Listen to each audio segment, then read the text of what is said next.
Beyond the veil is your portal to the extraordinary, where we uncover the hidden side of stories, exploring secrets, mysteries, and the invisible layers behind tales we think we know. Whether it's history, folklore, the supernatural, or untold truths of our daily lives, each episode invites you to explore the enigmatic corners of the world, lifting the veil on topics that go beyond the ordinary. I'm Francelina, your guide through this world of shadows and mysteries. Today, we're venturing into Charleston, South Carolina, a city rich in both culture and dark secrets, many of which still linger in its cobbled streets and historic ruins. We'll be talking about legendary pirates like Blackbeard and the ways piracy shaped Charleston, and of course about the restless spirits that seem to still wander the city to this day.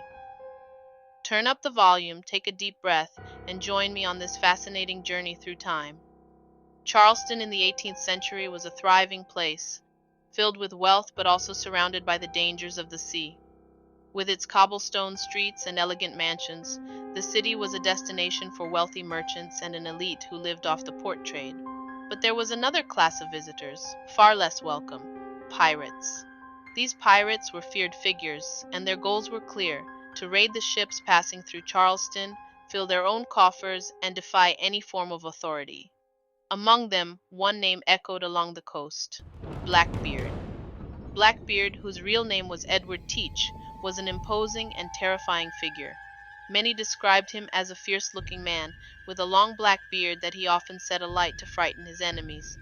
His presence was so intimidating that, often, his opponents would surrender without a fight. One of the most famous episodes of his career was his blockade of Charleston's port. Imagine this: every ship was stopped and looted, and no one could enter or leave.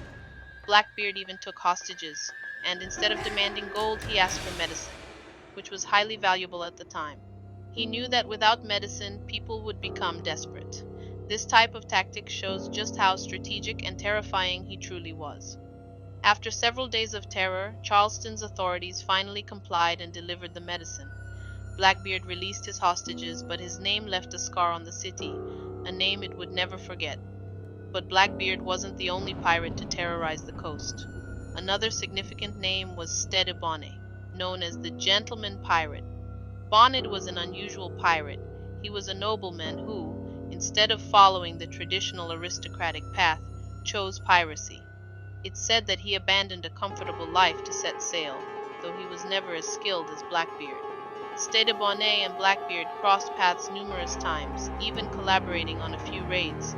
But unlike Blackbeard, who was a strategic genius, Bonnet made fatal mistakes that led to his capture and eventual execution in Charleston. He was hanged, and his execution drew a large crowd, all wanting to witness the tragic fate of the gentleman pirate. Legend has it that Stede Bonnet's spirit still wanders Charleston, especially in the areas close to where he was executed.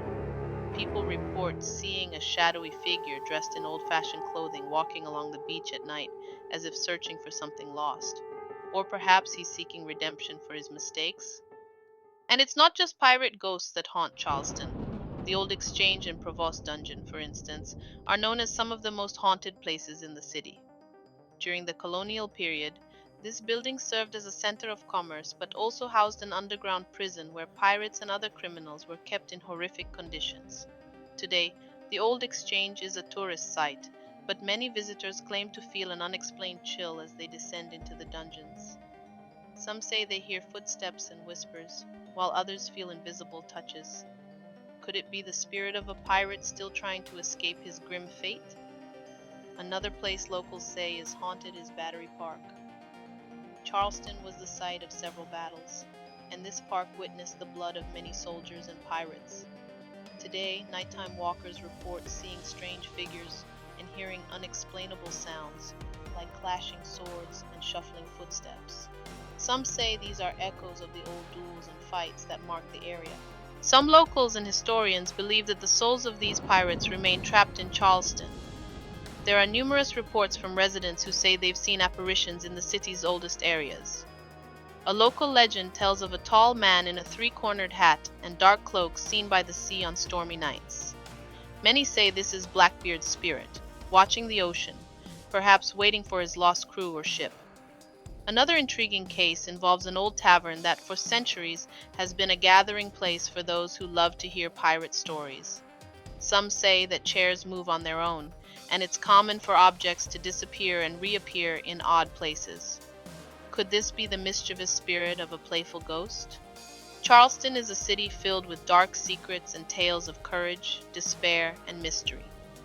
Its streets seem to echo the voices of the past, and its ghosts, real or imagined, remind us that history is never fully buried. I hope this journey through Charleston's pirate mysteries has allowed you to feel a bit of the magic and mystery of this enchanting city. If you enjoyed this episode, please leave a comment. We love hearing your thoughts and theories. Share this episode with friends and family who, like you, are fascinated by the mysterious and supernatural. And of course, follow our podcast to keep up with our weekly dives into the unknown. Beyond the Veil is your gateway to the extraordinary. Until next time,